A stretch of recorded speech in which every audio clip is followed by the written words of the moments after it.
ici Laurence Moranciguet, professeure de psychologie et auteure, ainsi que celle derrière Parents qui apprend, un site web offrant des outils pour accompagner les parents dans la compréhension du développement de leurs enfants.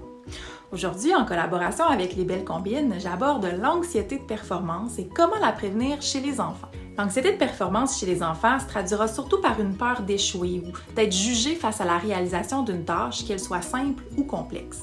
Je vous parle en tant que professeure de psychologie, mais aussi en tant que grande anxieuse. Je vois une psychologue depuis plus d'une décennie, justement dans le but de corriger mes croyances irrationnelles de perfection et de performance. Cordonnier mal chaussé, me direz-vous? En effet, maman de 3 enfants, professeure, auteure, conférencière, entrepreneur, ainsi qu'étudiante au doctorat, il faut dire que je dois constamment me rappeler d'être surtout un modèle d'équilibre pour mes petits.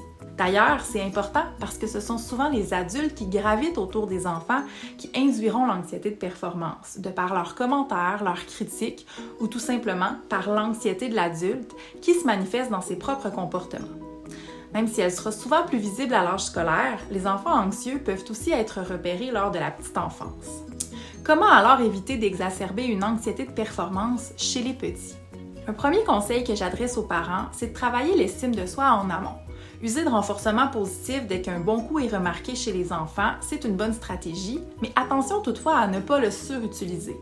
Être alerte à chaque petit détail peut en fait provoquer chez l'enfant le besoin d'être sans cesse félicité et donc en quelque sorte de vouloir continuellement satisfaire les adultes. Il faut aussi miser sur le sentiment de compétence des enfants.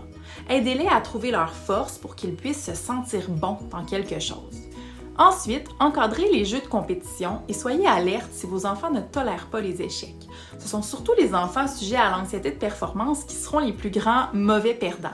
Si ces jeux les font trop réagir, misez sur des jeux de coopération ou des jeux de stratégie individuelle, puis réintégrez doucement les jeux de compétition dans un environnement où on va accueillir les émotions de l'enfant, où on va prendre le temps de les décortiquer. Par exemple, on essaie de prendre le temps de jouer à divers jeux de compétition en famille d'abord, avant que l'enfant y soit confronté avec ses pairs à l'école. On peut ainsi prendre le temps de rappeler à l'enfant qu'avant tout, c'est le plaisir, que tout le monde perd un moment ou l'autre, puis être un modèle dans l'acceptation de la perte en disant par exemple « Ah, j'ai perdu, mais j'ai eu vraiment du plaisir à jouer, puis je suis content pour toi qui as gagné ».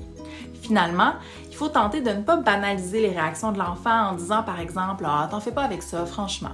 Montrez-vous plutôt proactif à décortiquer les situations qui font réagir l'enfant et qui le rendent nerveux, pour ainsi l'aider à cibler ses réussites, ses défis et des stratégies pour les surmonter.